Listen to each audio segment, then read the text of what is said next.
Hello.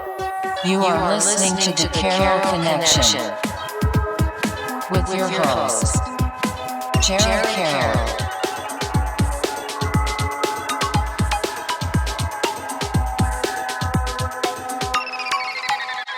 Hey everybody, welcome back to the Carroll Connection.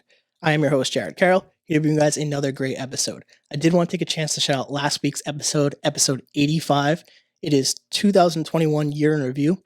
Zach Carter rejoined the podcast, talked about everything that has happened since episode 5. It's been a long time since he's been on the podcast, so really great to have him back on. Really excited for you guys to listen to that episode. He's a validation engineer. He talked about everything about getting a new job, moving to Maryland. He got a dog, like tons of great stuff. And we just kind of reviewed our year in total. So it was a really great episode. Check it out, thecarrollconnection.simplecast.com. Also available at Apple Podcasts, Spotify, and all the major listening platforms. So for today, episode 86, I'm bringing you guys another great guest, Garrick Santos. Hi guys, welcome. Happy to be here. Appreciate you coming on here. And shout out Eric Lazito. Like he actually helped link this up. And like I appreciate Eric. He's been on multiple times, as you guys already know. Great dude. So check out his episodes, episode 1, and then I think the other one was like 44, I think. Could be wrong. I'm probably wrong. But he was episode 1. Yeah, he was episode number 1. Yeah, so we actually, I'm actually not going to reveal that secret. We'll talk off air about what happened in episode 1, but like it was not the first time we had done a podcast prior to episode 1 releasing. It was interesting. But for the audience, kind of tell everyone who you are and what you're doing currently. Yeah, so my name's Garrick. I am originally from Massachusetts. I live in Rhode Island now, in Warwick, and I am a personal trainer. Perfect. And we'll dive into kind of how you got into your career and all that nature. So the beginning of the podcast, like I mentioned earlier, is kind of centered around like family dynamic and where you were brought up. So if you could share that, like obviously, like I said earlier, whatever you're comfortable with. Yeah, so I am an only child, and my favorite compliment is after people get to know me and meet me is that I don't resemble an only child whatsoever. It's my favorite thing anyone could ever say to me. My parents did get divorced when I was going into kindergarten, and I didn't really understand it at the time. Obviously, when you're that young, it's hard to process all of that. And I spent most of my time with my mom growing up, split the time with my dad. I've seen them go through different hardships and different relationships depending on the people they were with, but they're both in very good places now. Luckily, growing up, I was very close with my cousins, so it's kind of like I had siblings, and I attribute that to not being the typical only child. I was very close with a couple friends growing up, whether they're my house, their house, all those kinds of things. So I was very socialized growing up, which was really, really nice, and I think that helped me a lot dealing with my parents not being together. Yeah, and I think what I've noticed too when I've asked this kind of question to everybody too is to see how everyone has been brought up and all the different relationships they do have, because I noticed too when people are only children, like they always mention the only child syndrome that's out there. So, and it's good to hear that you didn't really experience that because like you had a bunch of cousins around and to like kind of build that friendship too, because I think that's super crucial when you're growing up to experience those things, because as children we need to socialize. It's just part of developing. So like when that's not happening, it's going to be, you probably tend to be more introverted. Your growth might be stunted socially. So a lot of negative things can happen. And like, I think we're going to see that too from the pandemic when you limit socialization between children when they don't have that. So yeah, definitely. I think that's going to be really interesting to see going forward too. But I would say I learned a lot from playing sports at a young age too. I did Pee Wee football, and you just learn a lot of teamwork and you get a lot of camaraderie and a lot of friendship. And it's just such a building exercise for you, to learn how to work with other people and to work towards a goal and to have that, social interaction. And now I don't even know if those kind of sports are even going on most of the time right now. So if I didn't have some of those things growing up, I imagine I'd be much different now than I am. So yeah, I would say that because you definitely notice who played sports, who had that team building exercise, basically. And it doesn't have to necessarily be sports, but I think a lot of us get that camaraderie. It could be any group activity, whatever it is. It could be theater, it could be just, I don't know what other clubs they had growing up, but anything like that, any form of group activity, that's just the one that I happen to have. Yeah, and I think that aspect of it is huge. And I know we were talking about a little bit earlier too, and I always like to talk about this, but like sports and activities. So you mentioned football and basketball. Kind Yep. of talk a little bit about that experience playing those sports and how that kind of Mm. helped you develop too. So for me, I loved getting to see the people around me succeed. And in turn, I know they would want the same for me in return. So I kind of got the gratification out of helping the people around me. I was never the one who wanted to be the primary focus or the star player. Like younger on, I was pretty good. So I was like one of the focal points of like the offense or something like that. But like I know if the people in front of me don't want to block for me, I'm not going anywhere. So it's Yeah. not going to help me.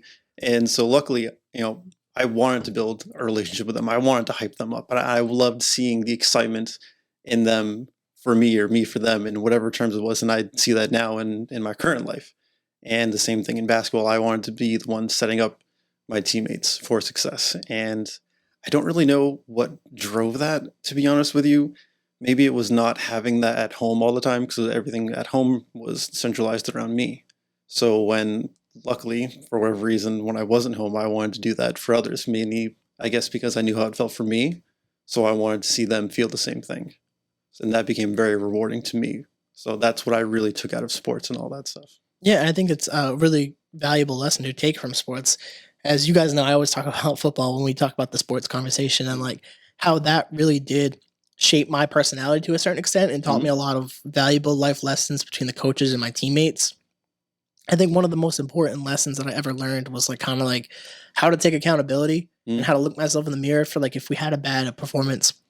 One of the things my coach used to always say, Brendan Crawford, shout out him, that after a really bad loss is like you guys really got to take a chance and like or take a moment and like look yourself in the mirror and like Mm. what do you really want to be? Who do you really want to be? And some people obviously didn't get the message and didn't give a fuck, Mm. but for me, I would literally go and look myself in the mirror and like look at myself and be like, because it forces you to like look at yourself and think and like kind of meditate almost. And Mhm. like I kind of like meditated before I even knew what meditation was, and I would kind of have to objectively critique myself, Mhm. and that's an uncomfortable thing to do. Is Oh, be yeah. like, you missed that block, or you should hit that hole. Mm. Like you need to run faster, you need to work harder. Like those things matter. Instead of looking at, oh, this person could have done this or this person could have done that. And then you need to look at, no, I messed that up. I could have done this better. I could have done that. Granted, could the other person have done something better too? Sure. But your initial reaction shouldn't be looking at what the other person could have done better. You need to look at yourself first and have that reflection. And then obviously outside of sports, you can apply that to the rest of your life, your relationships, your friendships, your work, your job, all of that stuff. So when you start looking at yourself first before just looking at everyone around you and be like, well, they messed up and they did this, instead of like, okay, hold on, let's step back. Where was I wrong? What could I do better? What can I improve on? I think that's some of the most important things that you can take from sports, especially in those moments. Yeah, I would 100% agree. Is that it's like it all starts with yourself. Like, and if you're not right in yourself, a lot of the stuff outside of you is not going to really work for you. Mm. And I think a lot of us realize this later into our 20s and 30s, honestly, is a lot of the stuff that we were doing when we were younger, we didn't understand why it wasn't working a lot of the time. Mm. And it's not our parents' fault, it's not our grandparents' fault, it's not society's fault. Like it's just not, the knowledge wasn't there for us. And a Mm. lot of the things weren't taught into our parents. And there's no shade at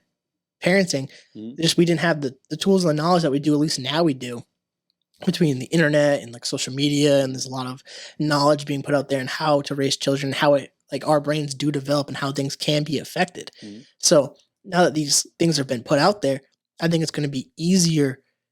Well, I can't say it's going to be easier, but like I think we're going to be more aware of the things that can negatively impact children, and I Mhm. think that's a really important thing because this is like the future of the world Yeah. almost when we look at children and how we grow up. Like Mhm. obviously we're at the point where we're becoming the next workforce. We're becoming the drivers of the economy, and like we're going to be the next presidents, the next business people, the next all these different aspects and roles, or next leaders, and I should say, and all these things. It's like we're next up. Mhm. So what we teach our children is going to be super valuable in pushing forward society. And I think the problem a lot of us don't conceptualize, we become a little bit selfish in this aspect, is we think me, me, me, me, me, Mm. and we don't think collectively greater good. Mm. And it goes back to that, yeah, that looking at yourself is important. It does hold weight. But at what point does it become ultimately selfish? And I think I'm not here to define what becomes selfish and what Mm. doesn't. I'm just pointing out, I think that's an important conversation to have, because what I've noticed in the self-love era that we kind of live into is like everyone does everything for themselves and Yep. nothing for others. And part of the reason I love doing this podcast is to be able to give a platform to yourself to share your story, for me to learn about you and what you've gone Mhm. through, and to kind of take a piece of it and see what I could apply to my own life. And it's to be a little bit selfless, to hopefully maybe talk a little bit less and like hear a little bit more, because people don't tend to listen anymore. I think the self-love is obviously very important. I think that's a good first step. And then to understand how that experience was for yourself and to show that to others. Because if you can't do that for yourself, how can you necessarily do it for others? Or if you're doing it too much for others and you're not doing enough for yourself. So it's kind of like a balance in everything, kind of like we were talking about before, to be able to experience all of that. So from like the perspective of our parents when they were growing up and how society was and how they raised us is entirely different than the perspective that most of our generation has on life. So now if we raise our kids that way, how much differently are they going to grow up, and what is their perspective going to be based on us, treating them the way that we're going to? I'm very interested. I'm nervous and very excited to be a parent at some point, one mainly because of the state of the world, but I know I can learn from, past generations. I see what things worked for me, what things didn't, and hopefully I can apply that well as a parent myself. Yeah, and I think that is like the most important statement to make, is like, because I think a lot of people don't, for some reason, and maybe I need to be educated on this, but some people just really don't want to be parents in this generation. And like, I think there's higher divorce rates, there's less people having children nowadays, especially in America. I saw this somewhere that we're at the rate where we could be dangerously not be able to repopulate ourselves, in the sense of like supporting the economy, supporting. I mean, Social Security is what it is at this point, but like we're dangerously approaching that line, where so many people are so fixated on overpopulation, where we might, because I don't really doesn't necessarily believe in that theory of overpopulation. I think there's a lot of space for humans to live and survive. If you want to argue climate change, maybe, but I think we as humans value family. Like, yes, your career holds weight. Yes, it creates purpose for you, but like, do you really want your life centered around your career and everything you do is your career? There's been a few people I know that are that way, and when I did pick their brain about it, generally the vibe I got was either they saw the state of the world and they just did not feel comfortable bringing someone into the world that didn't ask for it, or they went through enough crap growing up or have dealt with enough stuff in their life that they know they wouldn't provide a great life for their child, whether they don't think they would be a good dad or they just don't think their conditions or their financially, like whatever it is, whatever factor it was for them, they were concerned about the life that they could provide and didn't want to provide anything less than what they deemed, if I can't do this, I don't want to do it. So is it kind of a selfish decision? Yes, but it's also a bit of a selfless, because they felt like they wouldn't be good enough, which could just be a fear of theirs that they don't want to fail for any number of reasons. So that was generally the vibe I got. And I understand that fear because I'm terrified of not being a good parent. I still want to try. I'm going to try. But I see where that fear could get so large to where you're like, no thanks. I'm going to do me. I'll be there for my friends' kids and all that stuff, but it's too much for me. Yeah, and I definitely hear that concern, and that is also huge self-awareness, to be like, I don't think I could be a good parent. I don't think I have the tools to do that based on X, Y, and Z, what I've been through. So like, I would understand that perspective, and like that would be a good. If you don't feel like you can have kids, or you don't think you'd be a good parent, you probably shouldn't have kids. But I think the problem that I have with our generation coming up is we're not even asking ourselves if we want kids or if we want that in the future. It's just kind of like go with the flow. And I think that mindset is healthy in some places and not healthy in others. And I think we're seeing it in our kind of like the dating atmosphere of our generation is like, you could blame social media too for this. It's like everything is like the grass is green on the other side. You have the next option with the swipe away. Like dating apps are a thing. Like you throw a pandemic in there where we're not supposed to be able to socialize. Like it's a crazy conversation, because we look at the way we were growing up as kids, and there's a good chance that our kids are never going to be able to experience that to a certain extent. And I always love these conversations, because the way we grow up is going to be so different when we look back and how we raise children, if we choose to have some, if we are blessed to have children. Because like that's how I say, if I'm lucky enough to Mm. have kids, I want to have kids. Yeah. I believe maybe it's ego, but like I like the idea of legacy, of passing down things that I've learned from generation to generation. I Mhm. mean, the name of the podcast has my last name, Carroll. Like it's kind of Yeah. like I want to be able to like present that to the next generation. That whether it's because I just met my niece this week and I've been sharing that a lot on social media, and then that really kind of like it's a new experience for me. Like I was talking to a friend about it, and she was kind of telling me it's like it's a new feeling for you. That's why you feel this way. You feel so Mhm. happy about it. You've never been an uncle. You've never Mhm. experienced this feeling before.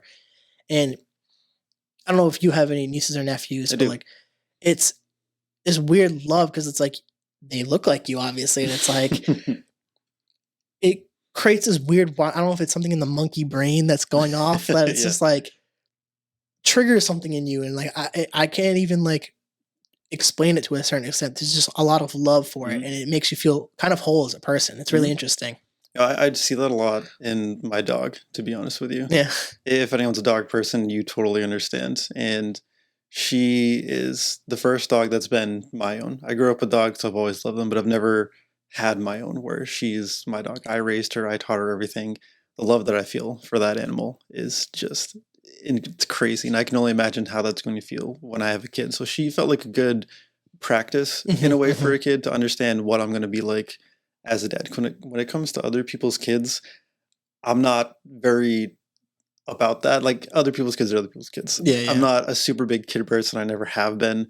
But I've always told my girlfriend, oh, when it's our kid, it's going to be different. She's like, how do I know if I never see you with other kids? I'm like, well, look at how I am with our dog. Granted, yes, it's a dog. It's not our child. But in many ways, she's completely under my care. If I don't do X, Y, and Z for my dog's not going to eat. My dog's not going to drink. She's not going to get her shots. She's not going to get this. She's not going to get that. She's not going to be taken care of. She's not going to feel loved if I don't provide all that for her.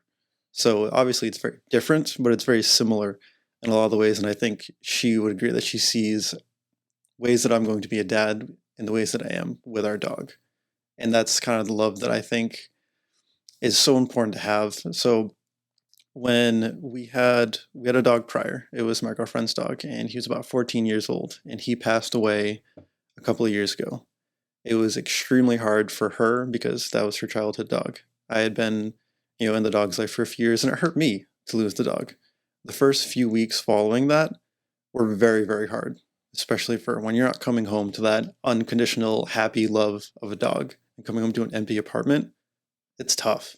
It sucks in a lot of ways, and especially for her. For 14 years, that dog was hers. It was everything.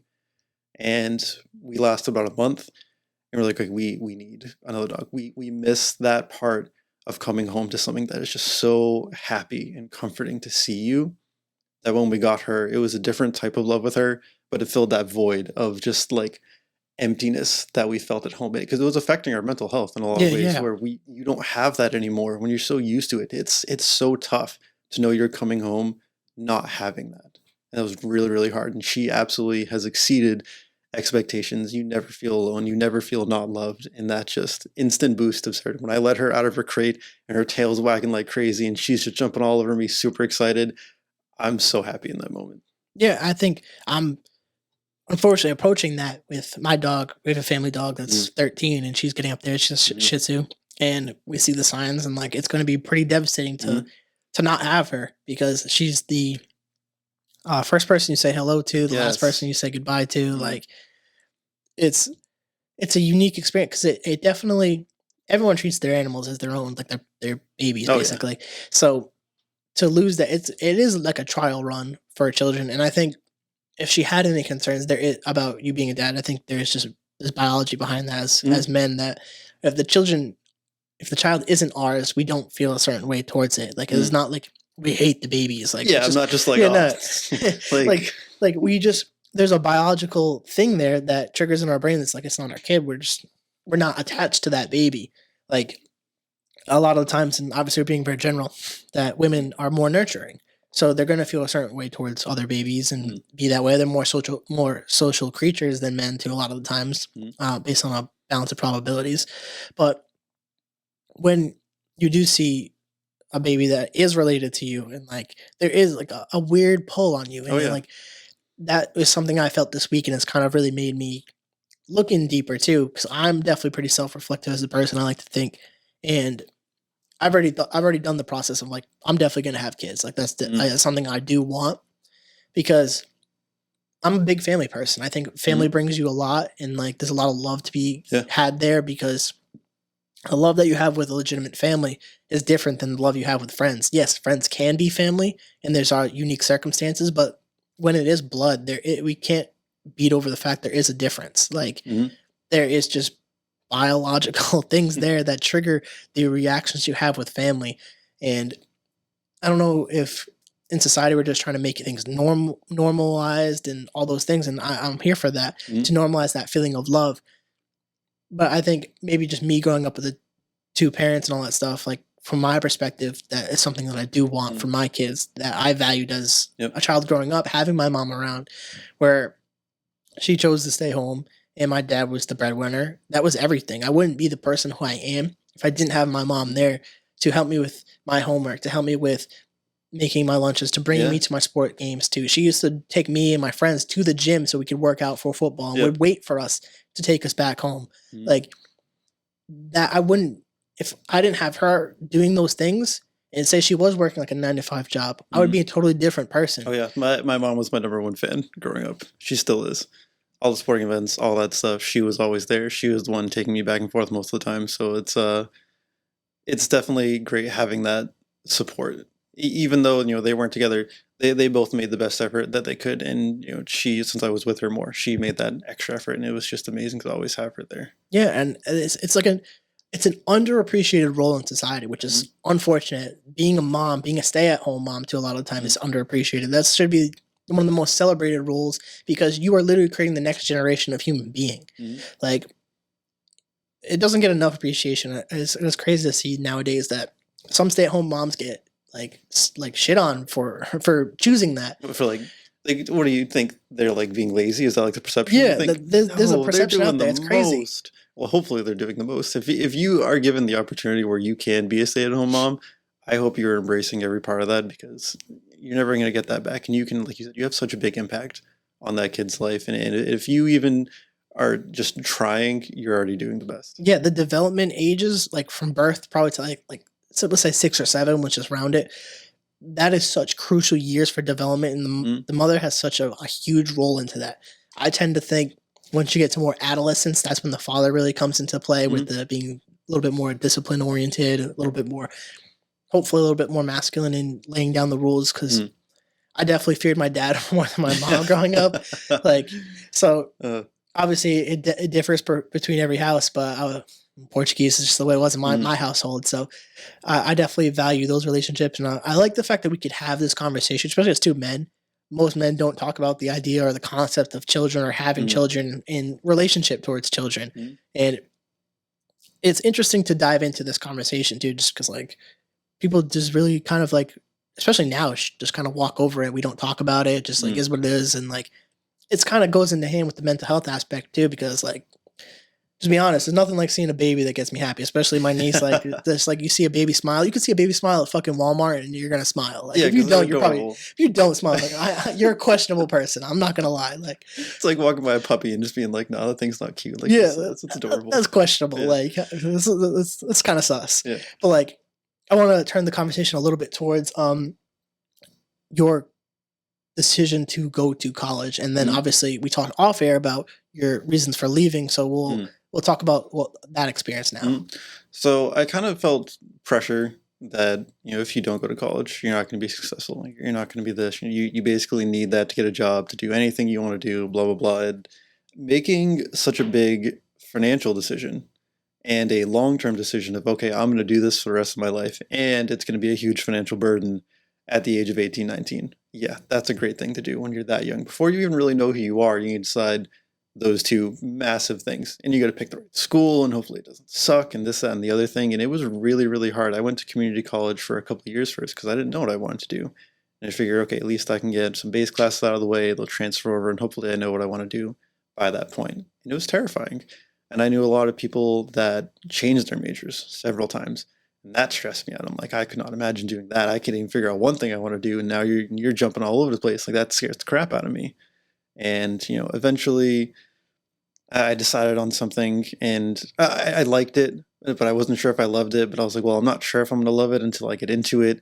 And it's just such a big choice that weighed on me so much, and it made it really, really hard because you feel from society if you don't do this, you're viewed as a failure right off the bat, without giving any years of figuring yourself out. Or if I wanted to make my own business or something like that, if you don't go to college, you're not going to be successful. That's the pressure that I felt. I'm sure that's what a lot of my classmates felt too. And that's tough. That's stressful. That is anxiety, like in a bubble of figure this out now or your life's going to suck. And that's terrifying. I hated that so much. And I don't want to put that pressure on my kid. I want to be like having that experience. I want to put them in a position where they can do what they want because it's what they want to do, not because it's what they feel like they're forced to do, because that's what my experience felt like. And that was not a very positive experience for me, and which eventually led to me dropping out. Well, not dropping out, but leaving my field because it wasn't what I wanted to do anymore. Yeah, I think a lot of people now are afraid of that, like being looked down upon for not going to college. And that's really unfortunate that we've instilled this fear into a generation of children to go to school and to incur a ton of fucking debt for realistically, I'll just say it, for a piece of paper that doesn't hold a fucking whole lot of weight. The piece of paper pretty much gets you into the door of places, which I can acknowledge, but it's kind of unfortunate that that's the standard when I always say I learned the most from my jobs, not school. The only reason I got into those places was because of school, which is fucking stupid. Like, I don't think school should cost that much. I don't think school should be literally tied to you. You shouldn't be making payments for your entire fucking life. I mean, some people are just bad money managers. Well, like that's part of it. Yeah. But it shouldn't be that damn much. Like, if you look at other countries, like it's way more affordable. A lot of the time, it's paid for for them. So like, it's kind of crazy that it's not taken care of. I want to make sure I get the timing right on my camera, so I'm gonna pause. Back on it. It just blows my mind that is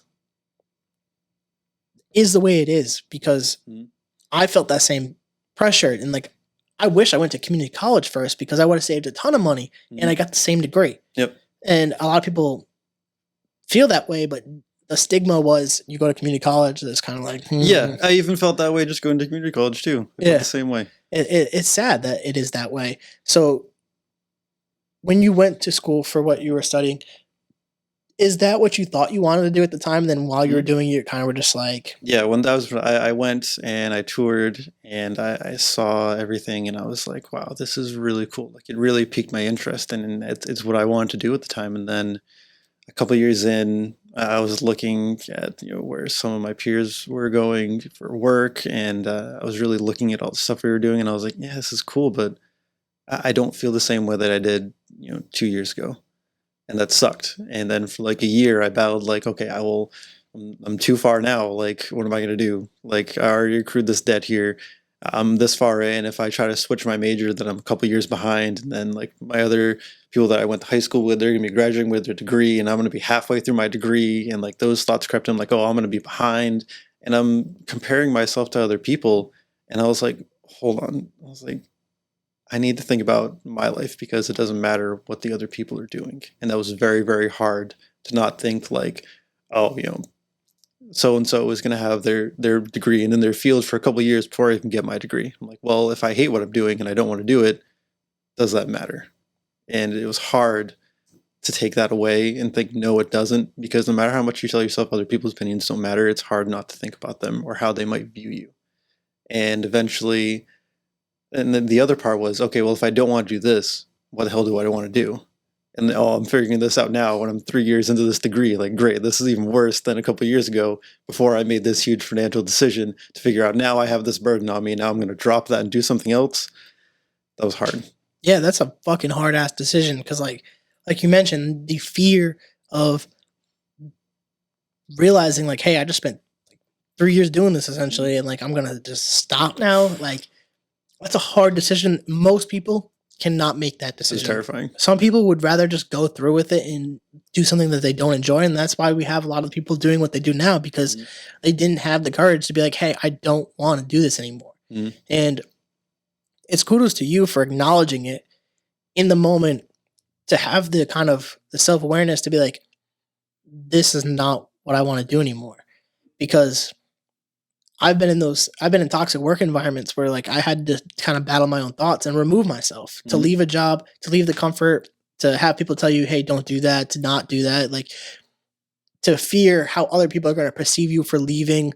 Like I left a job in Georgia, and that was all what I felt was letting people down, letting my family down, them being disappointed that I'm leaving this job and I have nothing to look forward to. I don't have a job to lean back on. And I was kept pushing the conversation of like, I just don't like it here. I'm not treated good. I don't like the work environments. I'm not happy. So why am I staying in a place where I'm not happy doing something I don't want to do? I think the biggest thing is when you can't not only show yourself, but mostly show others, I'm leaving this, but I'm going to this. When you don't have that next thing lined up, you know, especially from like family members, they're like, well, what are you going to do now? Like, what's the next step? And it's like that, it's important, obviously, but not as important as getting out of that negative environment, because you're just trying to figure out, okay, I don't want to be here anymore. Let me get out of this. But now, okay, where do I go from here? You need time to figure that out. It's not always going to be this instant thing. Oh, well, I found this job here and I'm all good. Don't worry about it. It's not always going to be that easy of a transition. And that's the biggest scary part, is what is next. But part of, you know, I think developing as a person is embracing that unknowing and knowing no matter what, I'm going to figure it out and I'm going to make it work, because I value my mental health more than, you know, just suffering through something because this is what's working now or this is what I've been doing. Yeah, that's fucking, you hit it on the fucking head right there. Like, have the courage to be patient. That is like a good fucking takeaway from that message. And like, that is something I've been trying to like really work on myself, is how to be patient. How does one be patient in a world that is so go? Oh, yeah. Like, it's scary to like sit back sometimes and just look at your thoughts, because a lot of us tend to lean away from our thoughts, to just like be impulsive, to do things and just stick with stuff, and to critically analyze things and be like, because we fear of what's next. And especially when we don't know what's next, no one wants to do that. No one wants to change. Change is uncomfortable. Like, but the only way to change is to be uncomfortable and to put yourself in those situations.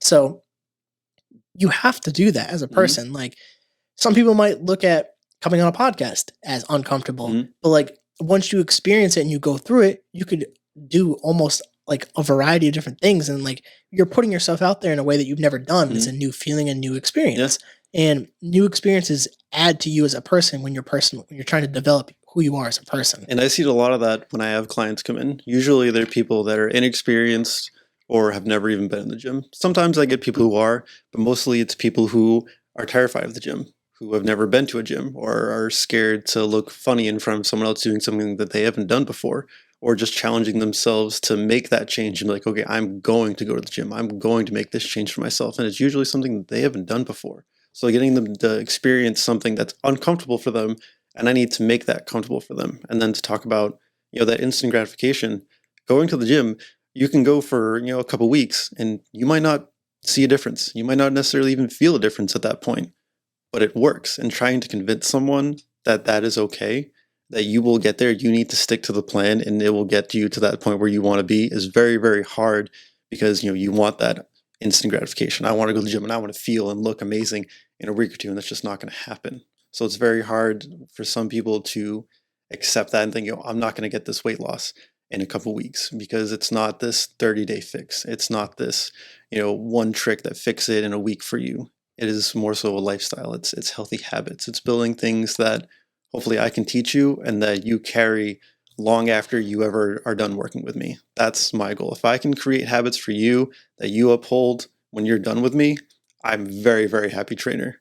That's all I want. I want to see my clients be successful. I want to see them challenge themselves. The amount of benefits, especially mentally, that I see, like, that is the most rewarding thing to me. When I see them, or they'll send me a text and be like, oh my God, like this fits better, or I'm just feeling stronger, or someone else complimented me today, or, you know, I went out and I felt comfortable, and I'm just like, yes, like that makes me happy. That's the reward for me. That's why I enjoy doing what I do. Yeah, and let's dive a little bit deeper into your career currently. So when you were going to college, you made the decision to leave.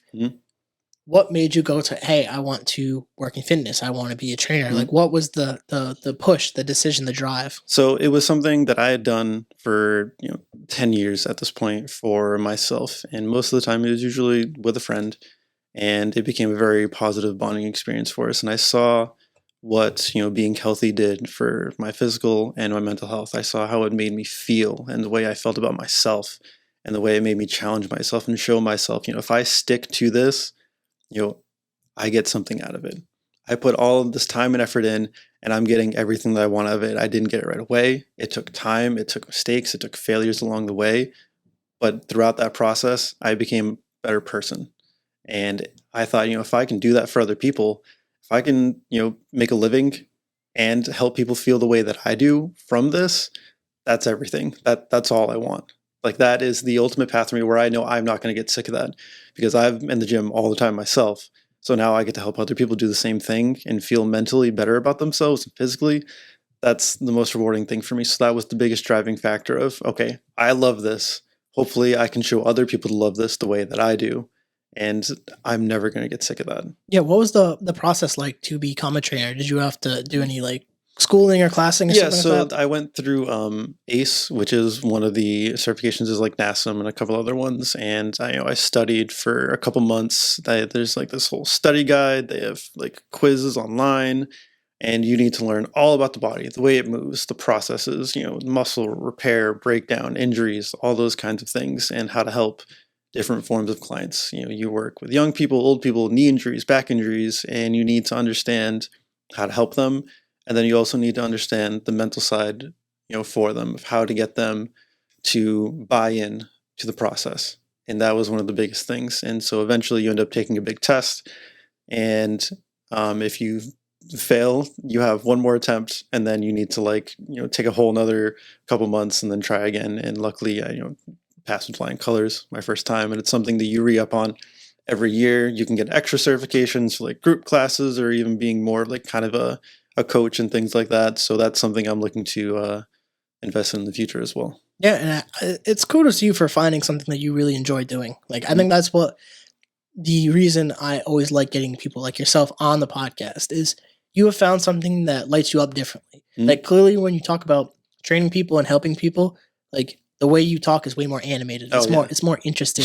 And like, you could tell, like when I talk about podcasting and my podcast in specific, I get super excited about it. It's something that I really enjoy doing. I'm really passionate about doing, is because I get to hear other people be passionate about stuff that they're passionate about. And I can't think of too many social situations where that's like a legitimate thing, where you're getting an opportunity to ask someone about what they do and how they do it, and to do it in how do I say this, like a kind of like a little bit, this is somewhat professional. I mean, I guess not really, because I'm swearing a lot, but like being able to ask these questions in a way that's engaging for not only myself, but people who listen and can get something from it, for people who on your side who are interested in your background, to know where you come from, to how you got to where you are. Because I think a lot of the time too on social media, we just see where people are now. We see their best self, and I do that to a certain extent too, but we don't always see the background. So to hear you kind of explain all these different things, for me, I enjoy it because this is our first real interaction to have a legitimate conversation. And it's always so crazy to me, at least, and I don't know if anyone who listens regularly feels this way too, is when I do these conversations with someone like yourself, who I personally didn't know before this, that the depth of the conversation that we can have. And I think that goes to a credit to you and other guests that I've had to feel comfortable enough to express themselves publicly. And I think that's fucking awesome. And you guys definitely have to check out his Instagram page, and I'll have that all tagged in because he's a fantastic trainer. In fact, he's in fantastic shape as well. As you kind of entered into this space, I kind of want to talk a little bit about COVID and how that's impacted. So talk to me about that and how that's affected your personal business and your relationship with your clients. Yeah, so it was really challenging. So initially, my first training job was at Health Tracks Fitness. I worked at the one in Warwick. And I worked with an older clientele, which was fine. I had some great relationships with people. But the issue was having an older demographic. They're more concerned with the pandemic, as they should be, because they could be more affected by it. So we saw not only a drop in attendance at the gym overall, but a drop in interest in personal training. And me being the newest trainer, it was difficult for me to really get going. I saw a handful of people, and the people that did come in for consultations with me signed up with me. And, it was a really great experience working with them. I learned a lot from my manager there. But ultimately, it was to the point where, so when gyms closed down last December, I believe. Shit, they're closing down again. Yeah. That's the sad part. So I was the newest trainer there, and unfortunately, being the newest person, them not being able to return as many clients, I was the one that ended up getting dropped, unfortunately. So I worked there for a few months. I learned a lot. I had great experiences, but it was a struggle to get people in just for a free consultation. And for a big box gym, that's tough because they see a lot of foot traffic. So to not even get people in to the gym, never mind people in for a consultation, that's tough. A lot of people, luckily, like the trainers who have been around for a while, they saw that they had their clients that stuck with them for a while, stayed with them, which was great. But they even lost some of them saying, "Hey, I need to take a step back and stay at home for my health. I'll continue, when things get better." Things arguably aren't always getting better, so some people have seen a lot of drop in clients, unfortunately, and especially for me being new, trying to build up clientele in this has been very, very difficult, especially there where it was an older clients. And then for a few months, I was not able to find a gym anywhere because they weren't really hiring trainers because they didn't have the clientele for it. So it was very, very difficult. I was very, very lucky to find LC Lee Gym. Very thankful to Liz Crusoe for the opportunity. She has been crushing it for a long time, and I'm blessed to have the opportunity to be with her and the other trainers there.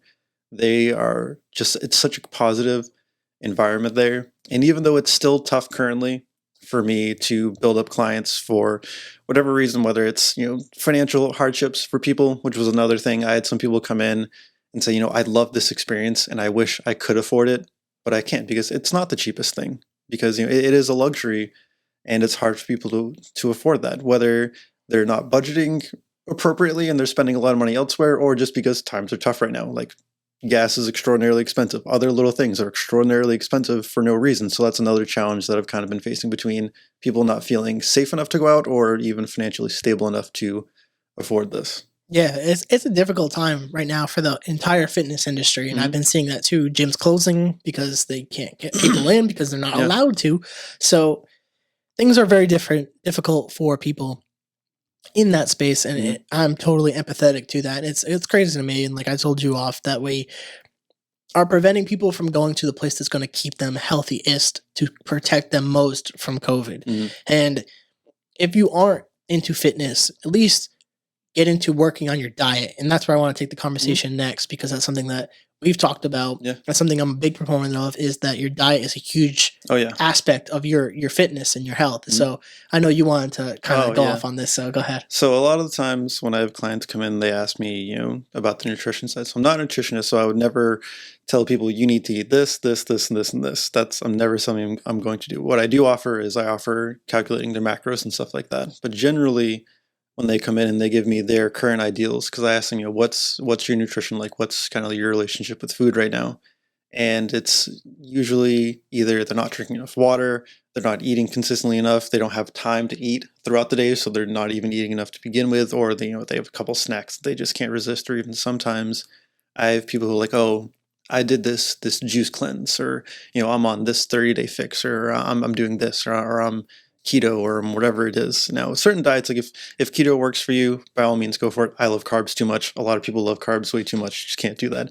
It's hard on your body, or they fast. If that works for you, it works for you. If you're doing like a 30-day fix, though, the problem is it's a 30-day thing.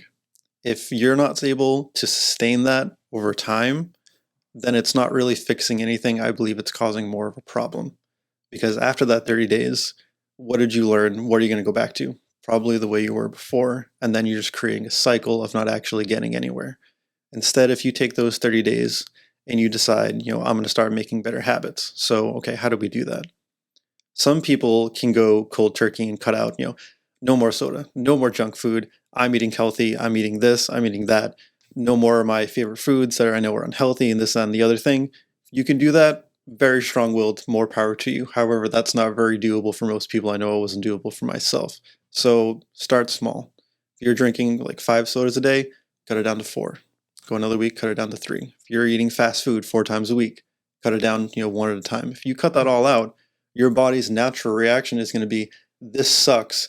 I'm craving this. Give this to me. And it's going to be hard to break that. Mm-hmm. If you slowly bring that down over time and start reintroducing other things, you're not only going to create a positive relationship with the new things, because if you cut out all your favorite things and then you just eat the healthy things, you're going to hate the healthy things, one, because it's not what you normally like, and you probably might not like to begin with. You're going to view it negatively because you're like, oh, I'm doing this instead of the stuff I like. This sucks. And that's not going to be a way where you're going to be able to transition into that over time. If you cut out everything or you go way too hard, your body is not going to like it. Mentally, you're not going to like it, and you're not going to stick with it. And that is the hardest thing to do. Going to the gym, as far as I'm concerned, is easy. That's the easy part. Fixing your diet and the things you put into your body and just being more conscious of it. You don't necessarily need to track. If you have a specific goal in mind and you want to track for it, awesome. Tracking, depending on the person you are, it can be really good for you. It can be really bad for you. Same thing with if you are, on the scale every day. If you're a very results-driven person, that can be good. However, weight loss isn't this consistent thing over time. 1 week, you might lose 5 pounds. The next week, you might only lose 2. The next week, you might go up a pound. And if people see that, even on a daily basis, that's so negative. Because if you don't consistently see the results you want, you might think, oh, well, it's not working. I put on a pound. What the hell? And then you're like, well, if that doesn't matter what I've been doing, why am I continuing to do it? So there's so many things in the way where if you set an expectation and that expectation isn't met, you may be like, well, screw it. I'm not doing it anymore. Yeah, I've even noticed too. I have friends that have eating disorders that I've talked to, and like tracking that stuff is not good for their mental health because it literally makes them not eat more. So like I've seen that other side of it, what you're talking about, and I've seen on my end where I like personally, I've get something not like I've gotten attached to the scale sometimes where you get addicted to seeing the weight. I've never been one to just quit because I'm not seeing the results because I'm in your boat where I'm aware that it's going to fluctuate. Yes. Like it's not linear. Like there's sometimes it's just water weight. Sometimes it's when you weigh yourself. Like, so I try to stay consistent and like weigh myself post workout in the morning on a Monday. Like, so I have consistent if you do weigh baseline. yourself in the morning before you eat anything. Yeah. Because that's when you're the least amount of extra, variables are going to be in your body. So if you do weigh yourself, that's the most ideal time. So I'm glad you do that. Yeah. So I try to have a consistent baseline. I probably shouldn't, I do it after my workout. So personally, I feel a little bit better after. But like, I try to target that. I try to target Monday because on weekends, I tend to let myself, I give myself a break. I've been better at not eating junk, but I'm not going to freak out if I go have Taco Bell. Like I'm comfortable with what I'm doing with during the week, that if I have a Taco Bell on a Saturday night, I'm not going to lose my shit. You can make that. I'm not going to say you're an act like I don't have fast food once or twice a week sometimes because I enjoy it. I love Taco Bell or I love McDonald's and I'll fit that in because, luckily I do work out, 5 times a week. I burn a lot of calories, not only because I work out a lot, because now I have a lot of muscle. Muscle is harder to hold on to than fat, so your body burns more calories that way. So for myself, I need to eat like 3,000 calories a day.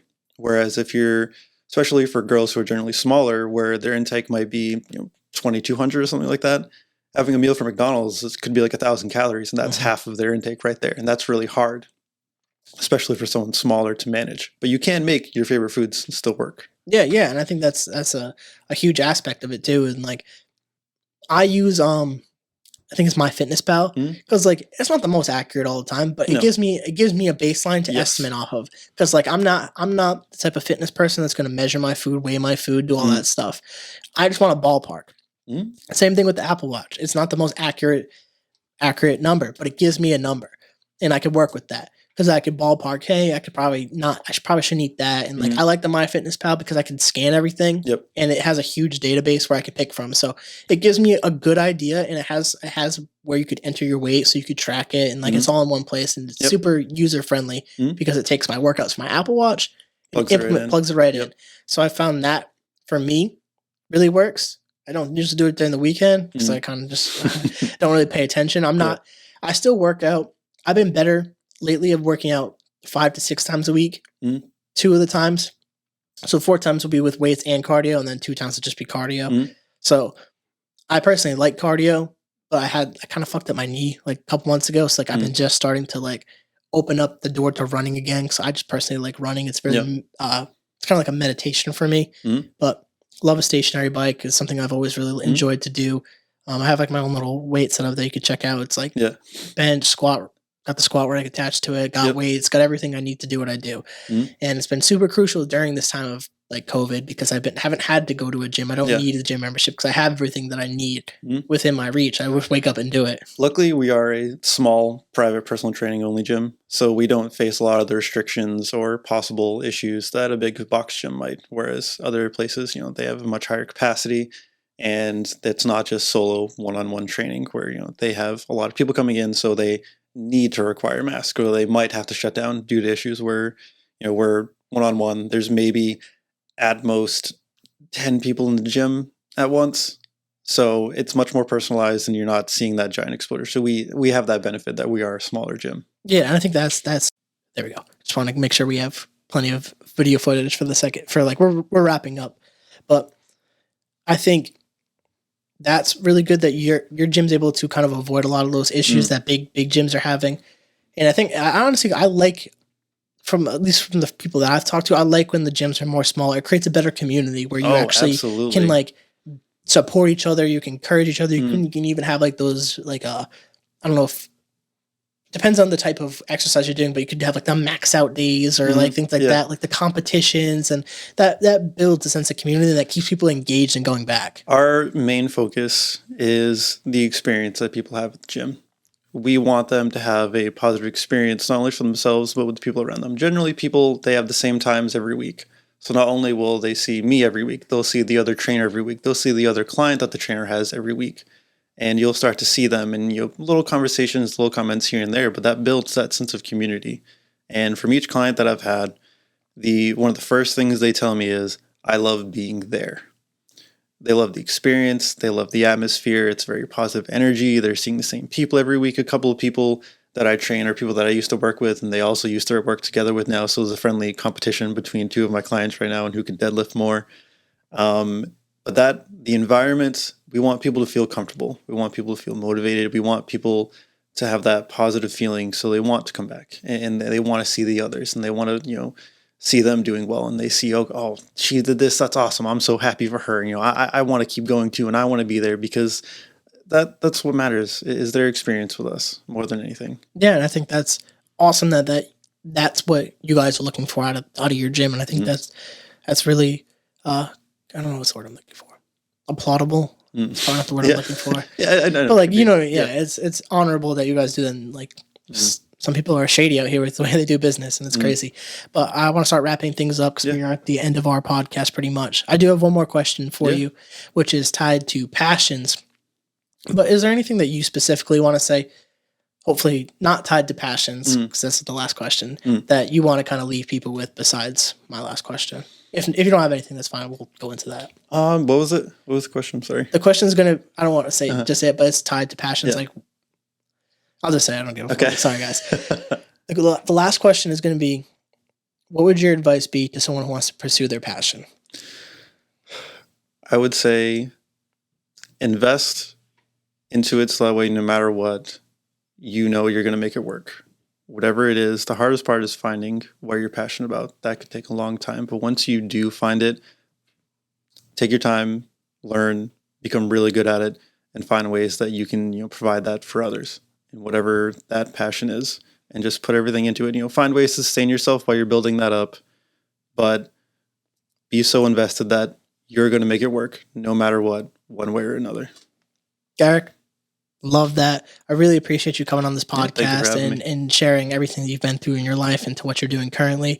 I look forward to your future success, and doors always open if you ever want to come back on the podcast. And we'll check back in a year. Yeah, we'll check back in. We'll see that. And I will be tagging him. And I don't know if you want me to tag your gym as well. I could just tag you, whatever you're comfortable with, but that'll all be tagged. His gym, you could check it out on his Instagram too if I don't end up tagging it. But again, appreciate you for coming on. To you guys, if you guys like the podcast, please rate, review, subscribe. Check it out with your friends, your family, your grandma. You can share it with everybody. I really would appreciate that. You can check out the carrollconnection.simplecast.com. Also available Apple Podcasts, Spotify, and all the major listening platforms. So until next time, guys. Well, messed that one up, guys. So we'll try that again. There we go. Peace, guys.